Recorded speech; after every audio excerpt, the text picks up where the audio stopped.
"ഉം, എന്തേ?" "ഏയ് ഒന്നുമില്ല ഏട്ടാ. നിനക്ക് കുടിക്കാൻ എന്തെങ്കിലും വേണോ?"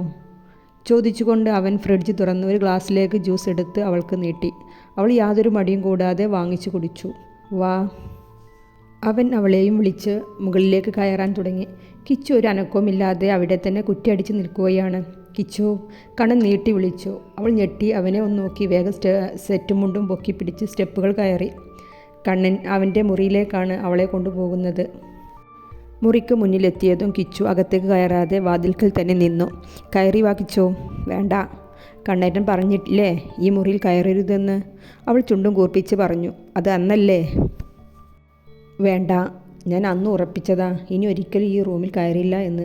അവൾ അവനെ പുച്ഛിച്ച് തിരിഞ്ഞു നിന്നു. കണ്ണൻ അവളെ ചേർത്ത് പിടിച്ച് ഒറ്റ നിമിഷം കൊണ്ട് മുറിക്കകത്തേക്ക് കയറി. കിച്ചുവിൻ്റെ ഉള്ളിൽ ഇതുവരെ ഇല്ലാത്ത ചെറിയൊരു പേടി രൂപം കൊണ്ടു. അവൻ അവൻ്റെ പ്രൈവറ്റ് റൂം തുറന്നു.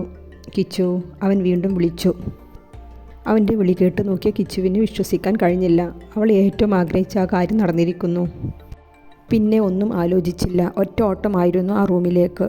അവിടെ ചുവരിൽ നിറയെ കിച്ചുവിൻ്റെ ഫോട്ടോസ് മാത്രമേ ഉള്ളൂ.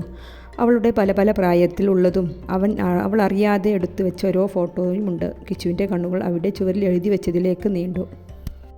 "U will forever to my always." "നീ എപ്പോഴും എൻ്റെ കൂടെയുണ്ടാകും. I love you."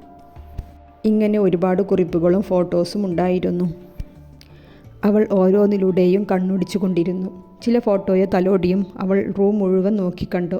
അവളുടെ കണ്ണുകൾ നിറഞ്ഞൊഴുകുന്നുണ്ടായിരുന്നു. വാതിൽ ചാരി അവളുടെ ഓരോ പ്രവൃത്തിയും അവൻ നോക്കിക്കാണുകയായിരുന്നു. പെട്ടെന്നാണ് അവൾ ഒരു കാറ്റുപോലെ ഓടി വന്ന് അവനെ ഇറുകെ പുണർന്നത്. കണ്ണൻ ഒന്ന് അന്താളിച്ചു. എങ്കിലും ചെറു ചിരിയോടെ അവളെ തന്നിലേക്ക് ചേർത്ത് കെട്ടിപ്പിടിച്ചു. കുറച്ചു സമയം അവർ അങ്ങനെ ഏതോ ലോകത്തെന്ന പോലെ കെട്ടിപ്പിടിച്ചു നിന്നു. പെട്ടെന്ന് കിച്ചു ഞെട്ടലോടെ അവൻ്റെ കൈകളിൽ നിന്ന് അകന്നു മാറി. അവനെ കൂർപ്പിച്ച് നോക്കി. "എന്തേ എന്നോടെന്തേ ഇത്രയും കാലം പറയാതിരുന്നേ?" "അതിന് നീ എന്നെ കളിപ്പിക്കുകയായിരുന്നില്ലേ?" "ഞാൻ കളിപ്പിക്കുകയോ?" കിച്ചു ചോദിച്ചു. "ഞാൻ നിൻ്റെ പിറകെ നടന്നു ഫോട്ടോ എടുക്കുന്നതെല്ലാം നീ അറിയുന്നുണ്ടല്ലോ." "ഓ, ഞാനൊന്നും അറിഞ്ഞിട്ടില്ല ട്ടോ. ശരിക്കും എനിക്കൊരു സംശയമുണ്ടായിരുന്നു. കണ്ണേട്ടൻ ഞങ്ങളുടെ പിറകെ ഞങ്ങളെ അറിയാതെ ഫോട്ടോസ് എടുക്കുന്നുണ്ടെന്ന്. പക്ഷേ അത് അമ്മുവിനെ ആണെന്നാണ് ഞാൻ കരുതിയത്." അവൾ കണ്ണിൽ വെള്ളം നിറച്ച് അവൻ്റെ മുഖത്തേക്ക് നോക്കി. "അപ്പോൾ എൻ്റെ കുഞ്ഞിന് സങ്കടമായോ?" അവൻ അവളുടെ മുഖം കൈക്കുമ്പിളിലെടുത്ത് നെറ്റിയിൽ ചുംബിച്ചുകൊണ്ട് ചോദിച്ചു. "പക്ഷേ കണ്ണേട്ടാ." അവൾ അങ്ങനെ നിന്ന് കൊണ്ട് തന്നെ അവനോടായി പറഞ്ഞു തുടങ്ങി. "എനിക്ക് അമ്മുവിന് കണ്ണേട്ടനോട് അങ്ങനെ ഒരു ഇഷ്ടമുള്ളതായി തോന്നിയതേയില്ല. മാത്രമല്ല യദുവേട്ടനോടൊരു ഫീൽ ഉള്ളതായി എനിക്ക് പണ്ട് മുതലേ തോന്നിയിരുന്നു. യദുവേട്ടനും കള്ളനാ, കണ്ണേട്ടനെ പോലെ." അവൾ അവൻ്റെ കൈകൾ തട്ടി മാറ്റി തിരിഞ്ഞു നിന്നു. അവൻ പിന്നിലൂടെ അവളെ തന്നിലേക്ക് ചേർത്ത് നിർത്തി. അവളുടെ പിൻകഴുത്തിലൂടെ തോളിൽ താടി ഊന്നി അല്പം കുനിഞ്ഞു നിന്ന് പുഞ്ചിരിയോടെ മുന്നിലുള്ള വലിയ നീളൻ കണ്ണാടിയിലേക്ക് നോക്കി.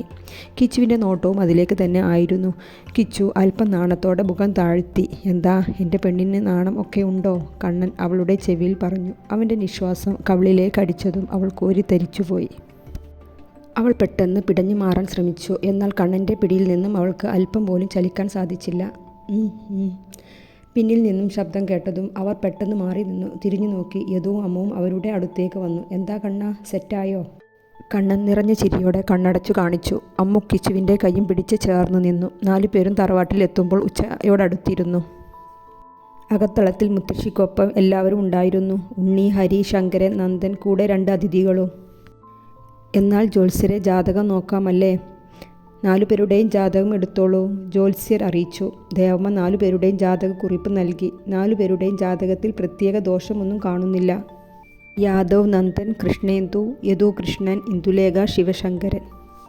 "ഈ ജോഡികളല്ലേ നോക്കേണ്ടത്," ജ്യോത്സ്യർ ഉറപ്പുവരുത്തി. ഈ സമയത്ത് യദുവും കണ്ണനും അമ്മുവും കിച്ചുവും അകത്തളത്തിലെത്തിയത്.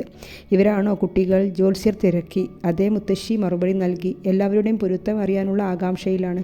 "ഉത്തമ പൊരുത്തമുണ്ട് 2 ജോഡികൾക്കും. നിശ്ചയം വരുന്ന ആഴ്ചയിൽ നല്ലൊരു ദിവസം കാണുന്നുണ്ട്.